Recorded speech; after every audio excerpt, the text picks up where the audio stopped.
मित्रों नमस्कार। सूचना की दुनिया पर आपका स्वागत है। मैं हूं डॉक्टर सुभाष चंद्र सिंह। मित्रों, आजकल रायबरेली अमेठी की बहुत चर्चा हो रही है क्योंकि कांग्रेस के शहजादे राहुल गांधी वायनाड के बाद अमेठी की बजाय रायबरेली से पर्चा भरा है और अमेठी से केएल शर्मा यानी किशोरीलाल शर्मा जो गांधी परिवार की इन दो सीटों में दोनों लोकसभा सीटों के प्रबंधन का काम देखते थे, कार्यकर्ताओं से तालमेल रखते थे और गांधी परिवार तक उनकी बात पहुंचाते थे। अब ये लोग जीतेंगे हारेंगे इस पर मैं एक दो एपिसोड बनाऊंगा। आज फिलहाल मैं रायबरेली और अमेठी की चर्चा नहीं कर रहा हूं, मैं चर्चा कर रहा हूं गाजीपुर की। अब आप कहेंगे कि गाजीपुर की अचानक चर्चा का कारण है क्योंकि गाजीपुर से सपा मुखिया अखिलेश यादव ने मास्टर स्ट्रोक चला था और कहा था कि ये हमारा मास्टर स्ट्रोक है। मुख्तार अंसारी के बड़े भाई अफजाल अंसारी को अपना उम्मीदवार बनाया। मुख्तार अंसारी माने आप सब लोग जानते हैं, माफिया मुख्तार अंसारी बांदा जेल में बंद था। हार्ट अटैक से उसकी मृत्यु हो गई, जिसको महिमा मंडित करने की कोशिश की गई और ये बताया गया कि जेल प्रशासन ने सरकार के इशारे पर धीमा जहर दे दिया जिससे उसकी मौत हो गई, जबकि ऐसा नहीं था। ये मेडिकल रिपोर्ट में आ चुका है, यानी वह खुद निपट गया। लेकिन अब उसका भाई जो अफजाल अंसारी है, समाजवादी पार्टी का जो प्रत्याशी है, अब उसको योगी सरकार निपटाएगी वैसे ही जैसे आजम खां को निपटा दिया। राजनीतिक रूप से आजम खां पर बहुत सारे केसेस थे, केस चला, उसकी बहुत ज़बरदस्त पैरवी हुई और आजम खां को सजा हुई, उनकी सदस्यता चली गई और उपचुनाव हुआ तो उसमें भारतीय जनता पार्टी जीत गई। उसका जो बेटा था आजम खां का, उसकी भी सदस्यता फर्जी मार्कशीट मामले में चली गई और जो उसके सीट पर जो उपचुनाव हुआ वहाँ से जो है अपना दल का प्रत्याशी जीत गया। और गड़बड़ झाले के मामले में ही, भ्रष्टाचार के मामले में ही, जौहर विश्वविद्यालय में जो भ्रष्टाचार हुआ था, जो कदाचार हुआ था, उस मामले में फंसी आजम खां की पत्नी की राज्यसभा सदस्यता भी चली गई 2 साल से अधिक सजा होने के कारण। ऐसे ही अब अफजाल अंसारी पुनः जेल की सीखचों में जा सकता है। कारण अब मैं बताता हूं विस्तार से।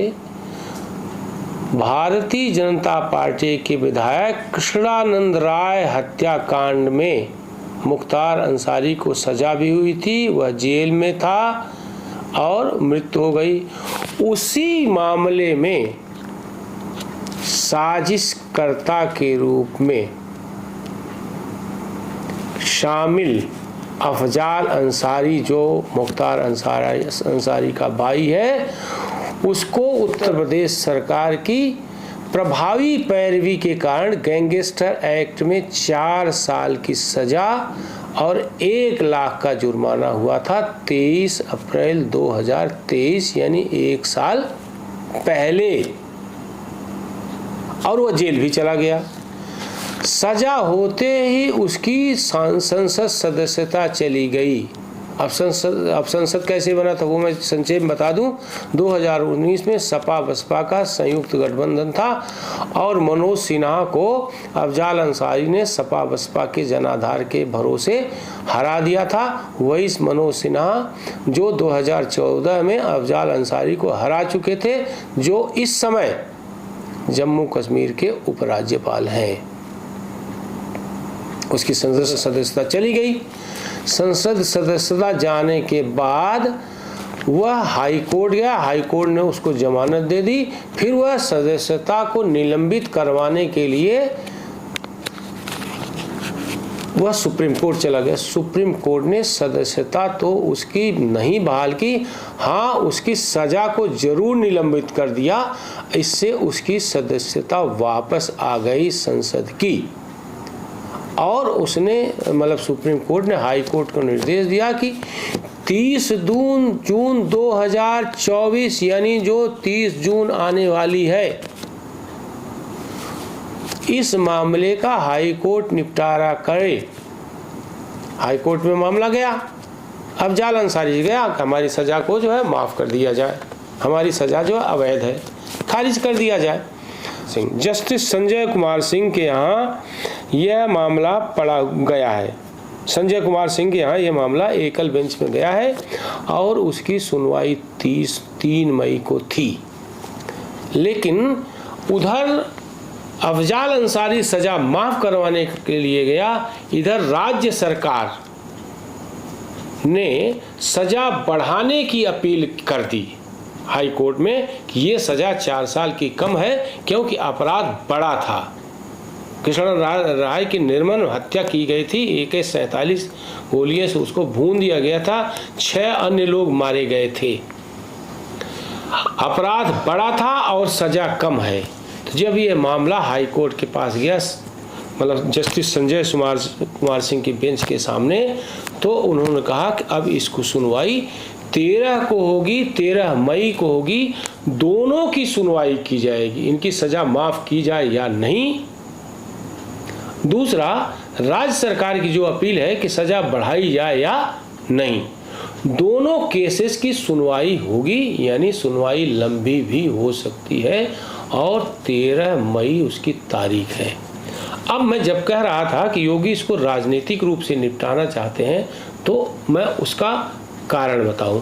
14 मई को लास्ट फेज का चुनाव है उत्तर प्रदेश क्या पूरे देश का, और वह जो है 1 जून को होगा।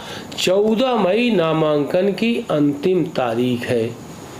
उस दिन अगर सज़ा माफ़ नहीं हुई, जिसकी उम्मीद कम है, तारीख टल भी सकती है, राज्य सरकार की पैरवी भी प्रभावी है, हो सकता है रिजर्व कर लिया जाए, कुछ भी हो सकता है। फिलहाल अफजाल अंसारी को डर है और यह डर लगभग सच है कि उसका नामांकन फंस सकता है।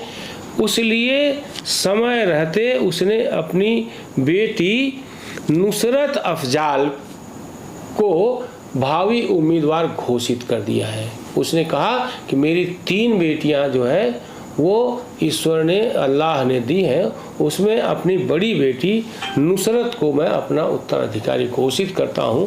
प्रकारांतर से अफजाल ये कहना चाहता था या कहना चाहता है कि अगर मैं चुनाव नहीं लड़ा तो बेटी नुसरत को टिकट मिलेगा नहीं मिलेगा, अखिलेश यादव देंगे नहीं देंगे, ये अलग बात है। मुझे बहुत संभावना है कि उसको दे दें, क्योंकि उसको मुस्लिम कार्ड खेलना है, वो मास्टर स्ट्रोक खेलना चाहते हैं। पूर्वांचल के सारे मुसलमानों को अफजाल मुख्तार के बहाने गोलबंद करना चाहते हैं। कम से कम गाजीपुर, आजमगढ़, मऊ, जौनपुर, बनारस, चंदौली, बलिया, इन 6-7 जिलों के मुसलमानों को गोलबंद करना चाहते हैं। कितने गोलबंद होंगे? वो गोलबंद होंगे तो हिंदू कितने गोलबंद होंगे? ये भविष्य का सवाल है और जब परिणाम 1 जून को आएगा तो पता चलेगा। लेकिन अफजाल का डर जो सच लगता है कि उनकी उम्मीदवारी फंस सकती है, और अगर नुसरत जहां को टिकट मिला तो वहां पर वह कमज़ोर प्रत्याशी साबित होगी अफजाल के मुकाबले।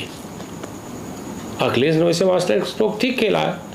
मुख्तार अंसारी के जो है वो मातमपुरसी में गए थे, उसका फ़ोटो भी जारी हुआ था मुस्कराते हुए अफजाल और जो है अखिलेश का, और सामने जो है दस्तरखान सजा हुआ था। और धर्मेंद्र यादव जो आजमगढ़ से प्रत्याशी, उनके चचेरे भाई, वो भी गए थे जो है वहाँ पर मातमपुरसी करने के लिए, और उसकी कब्र पर उन्होंने पुष्प भी चढ़ाया था। लेकिन उनका सारा मास्टर स्ट्रोक योगी आदित्यनाथ की प्रबल पैरवी और राजनीतिक इच्छा शक्ति के कारण धरा का धरा रह जाने की संभावना है। दूसरी तरफ भारतीय जनता पार्टी ने क्या किया है, उसने मनोज सिन्हा के करीबी और ठीक कार्यकर्ता और अध्यापन से जुड़े पारसनाथ राय को टिकट दिया है। और बसपा ने भी यहाँ खेल खेला है, उसने जो है सपा के करीबी उमेश कुमार सिंह को टिकट दिया है। हालांकि उमेश कुमार सिंह जो है जब से उनको उम्मीदवार बनाया गया है वो भारतीय जनता पार्टी और अफजाल अंसारी पर जो है सपा पर जो है बहुत ही नाराज हैं और बहुत भारी आक्रमण कर रहे हैं। लेकिन वह कितना सपा का भाजपा या सपा को प्रभावित कर पाएंगे ये भविष्य के गर्भ में है। लेकिन हाँ, जिस बसपा के भारी समर्थन के कारण अफजाल अंसारी 2019 में जीते थे, उस बसपा का समर्थन इस बार उनके लिए माइनस पॉइंट साबित होगा। कुल मिलाकर के अफजाल अंसारी का राजनीतिक भविष्य अंधकार में है, भविष्य के गर्त में है, अनिश्चितता के दौर से गुजर रहा है। फिलहाल इस एपिसोड में बस इतना ही। आप सभी लोगों से अनुरोध है कि जो लोग भी सूचना की दुनिया को देख रहे हैं, जिन्होंने इसे सब्सक्राइब नहीं किया है वो सब्सक्राइब करें, लाइक करें, बेल आइकन दबाएं, कमेंट करें और शेयर जरूर करें। आप सभी लोगों का बहुत बहुत आभार। आप इस YouTube चैनल को लाइक करिए, सब्सक्राइब करिए, कमेंट करिए और शेयर जरूर करिए।